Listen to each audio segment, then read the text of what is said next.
Hello family, it's African Esquire and I'm here with a new video. Some of you might remember I did a video recently where I was saying that I personally do not engage in calling people coons or calling them Uncle Toms or anything like that because to me, number one, I just think it's very reactionary. I think it's more so something that we do to try to make ourselves feel better whenever we feel like we've been betrayed by someone in our race. And also I just think that all of us, we could make an argument based off of some type of behaviors that we have that we might also be people who are engaging in things that promote white supremacy or promote the institution of racism just by way of us living in this country and basically living in a capitalist system. Now, what I did not say is that I would not criticize people who do things or say things that negate the Black struggle or that are counter-revolutionary. And this is an example of one of those times that I will criticize someone, and that is Al Sharpton. So the whole royal wedding, the British royal wedding, it's not the royal wedding because I'm not a colonial subject of Britain, but if you are someone who is British, that was your royal wedding. It happened this past weekend. And as a lot of people know, Meghan Markle, who is biracial, married Prince Harry. I personally did not care to even comment on this or even do a video on it. A lot of people had issues with her marrying to this family that we do know is historically one of the main arbitrators of colonialism inside of Africa historically, and why would you want to be a part of that legacy, and why would we want to celebrate people for being a part of that legacy? And I just didn't even think it was worth discussing because that's just a given. I mean, any type of people who you want to join into, whether it be the British royal family, whether it be the presidency, any type of people who act inside of an imperialist manner, they're going to basically be some compromising aspects of you joining in with that family or joining in with that institution. But what I did want to comment on is that Al Sharpton said something that I think was so honestly dumb in regard to what this wedding signifies for people or signifies for white supremacy. And I wanted to discuss this because I think this is a very hurtful detrimental mindset, that if you have this mindset of what white supremacy is, and you have this mindset of what fighting racism is, that what you're fighting essentially is to assimilate into the culture of white supremacy and racism. Assimilation, there's nothing revolutionary about assimilation. I know that we think that Brown versus the Board of Education was this most revolutionary thing, and in some ways it definitely did help to promote Black advancement by way of allowing us to attend more institutions and get our education. But to think that there's something revolutionary about Black people trying to integrate into the system, the same system that even if you become equal in America, is still oppressing your people in the Caribbean, the Latin America, the same system that's still oppressing your people in Africa. This idea that this is a revolutionary thing to essentially try to be what a white man is in America is completely it should be against our moral compass to think that we want to assimilate into a system that does these types of things. Yeah, Al Sharpton said this, and I'm going to read, this is an article from Atlanta Black Star, and he was quoted as saying, in regard to Meghan Markle, the symbolism of a divorcee, person of color, standing up and becoming a member of the royal family gave bigots a bad day yesterday, he said on MSNBC Politics Nation on Sunday, May 20th. He said, it doesn't mean that bigotry is over, and it doesn't mean that white supremacy and white male homogeneity is over, but it does mean that they're losing their grip on the cultural definitions. And if we stand up and are determined that their backlash, because they've not gone anywhere, the supremacists, the backlash won't work. We can begin making this progress in the face of adversity. He similarly made some statements where he said, when you have little white girls now and Wells saying, I want to be like Meghan, there's a shift worldwide that white male supremacy is on its last breath. Let's just think about this.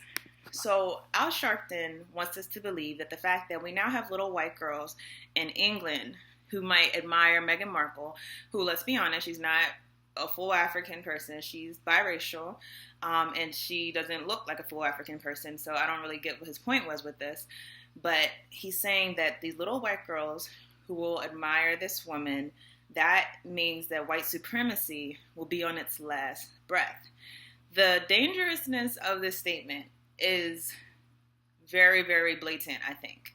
Because number one, white supremacy, we have to get over the individual racism. Whenever you have someone who looks at your skin and says that you're ugly because you're black, or says that you're inferior because you're black, yes, it hurts. Yes, it sucks. Yes, it's wrong. But is that really is that really what racism was intended to do? Was racism just intended to make insults, or was racism intended to oppress you? So again, if you go back to the origins of racism, it's not about whether or not white people like us. When Europeans started going into Africa, it was not because they wanted to go into Africa because they didn't like black people. They wanted to go into Africa specifically because they wanted the mineral wealth of Africa, because at that time, and still today, Europe really does lack much mineral wealth. It might be like the least rich in mineral wealth, like next to Antarctica. So this country that has almost no mineral wealth, these people decide, or this continent, these people decide to raid Africa, which is the most minerally wealthy continent on the face of the earth.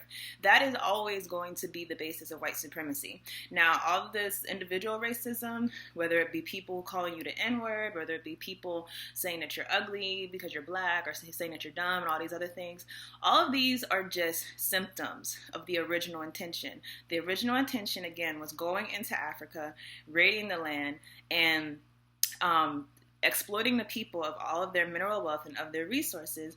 But again, understand that that is just that is the center of what white supremacy is, not the individual arguing or people calling you bad names or stuff like that. All of that is only the symptom of the system that was originally created. So for Al Sharpton to say that this is a symbol that white supremacy is on its last breath, how does Meghan Markle becoming a part of the royal family, how does that do anything to hurt the system of exploitation in Africa, in the Caribbean, in Europe, of African people? It does nothing to that. Does Meghan Markle going into the royal family, does that change the fact that Europe is the one controlling the wealth in Africa? Does it change any of that? Does it mean anything towards that? And the answer, of course, is no. So for him to say this, either one, he doesn't understand white supremacy, or number two, he's living in this la-la land that a lot of black civil rights leaders live in, where they say that, oh, all we need to do is this, or we have this symbol, therefore that means that we're making progress. But in reality, if nothing is chipping away at the power dynamics between Europe and Africa, you cannot say that that thing is going to end white supremacy. So again, what's your goal is what we need to think about.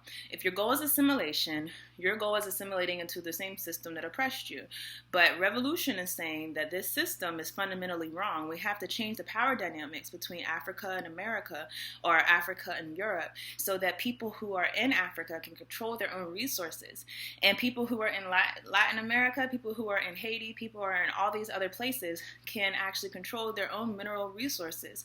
Anything other than that is not ending white supremacy.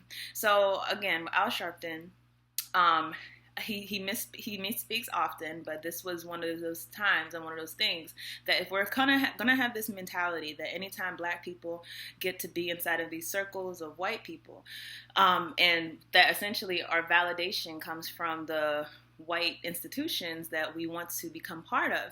That's our validation. It's not whether or not we control our own futures, whether or not we're the ones calling the shots, whether or not we're the royal family and we have some white person who wants to come into our family.